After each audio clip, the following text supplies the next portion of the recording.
So the first step, we're going to take this wiring harness and we're going to try to lay it out from our fuse panel and our grounding spot over into the center where the lights are going to be mounted on the front grille of the vehicle.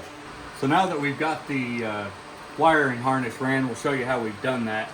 We've started back by pulling up and running underneath this cover down behind the battery, connecting to the existing hood prop, coming over, connecting to the existing wiring harness, and then running underneath this plastic shroud so that we have our pigtails where they need to be to line up for the install of the lights.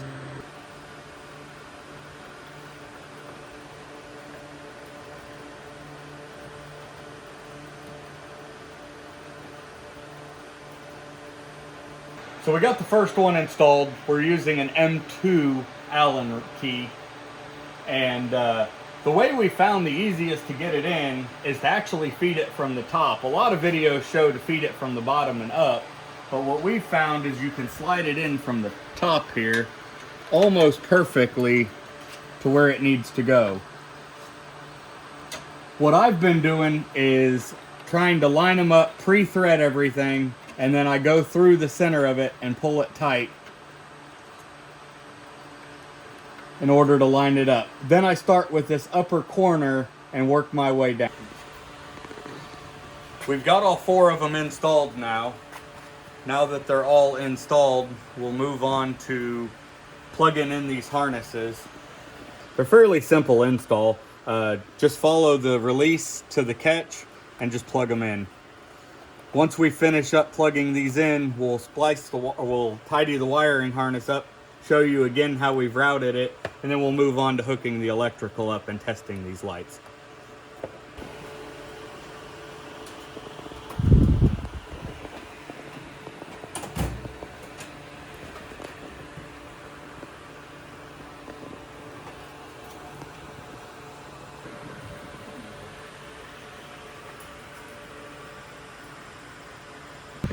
So when we're using one of these, it's best to note that this first fuse right here is always going to be the replacement that's removed, and then your extra that comes out on your wire is going to be a lower amperage fuse. That's going to operate the lights.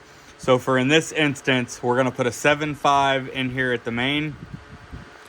That way that the 7.5 will protect the existing electrical just like it was through the factory. We're going to drop down to a 5 amp fuse for running the accessory lighting. So in this first set, before we wire this in completely, the terminal that usually comes on these is a hard plastic terminal. The problem with these terminals are you either have to put heat shrink over them, or I like to switch them out to an actual heat shrink terminal. That way water doesn't get up in there and start corroding the wiring. Action.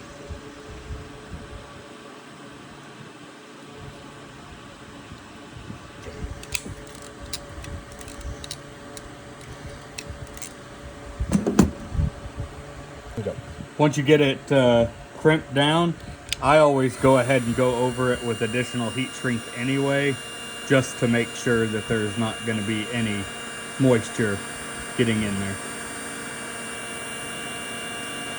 Now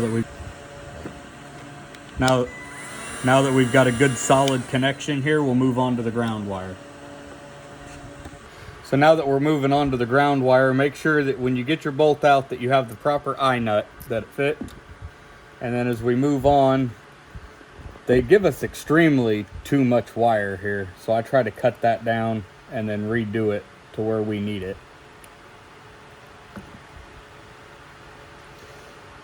Twist. We'll go back on here with our new connector.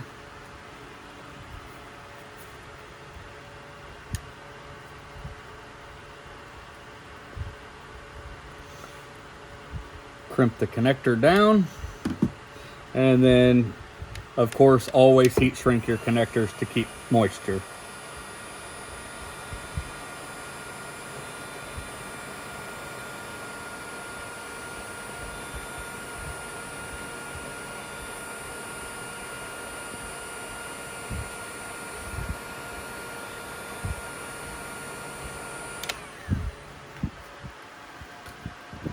Now assembly is fairly easy. We start with the ground wire here.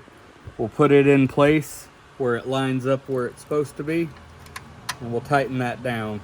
Always start with your ground wire, even if your battery connector is disconnected. That way, in the event that something happens and it does ground out, you're not going to damage any of the electrical components.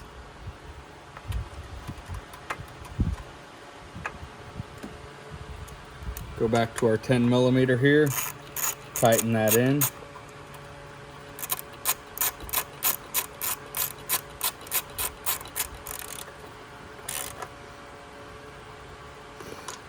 Snug that down. It doesn't have to be overly tight, but just make sure that you snug it down. And then we'll take our other connector that we previously did, and it will face the fuses toward the front of the vehicle, and it will push right down in there where it's supposed to be. So once that's done, reconnect your battery cable, tighten it back down with your 10 millimeter.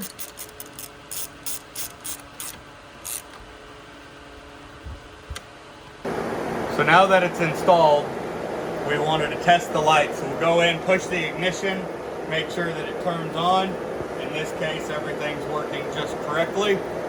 And now we'll go and we'll hit the off button and see if they shut off upon vehicle shut off.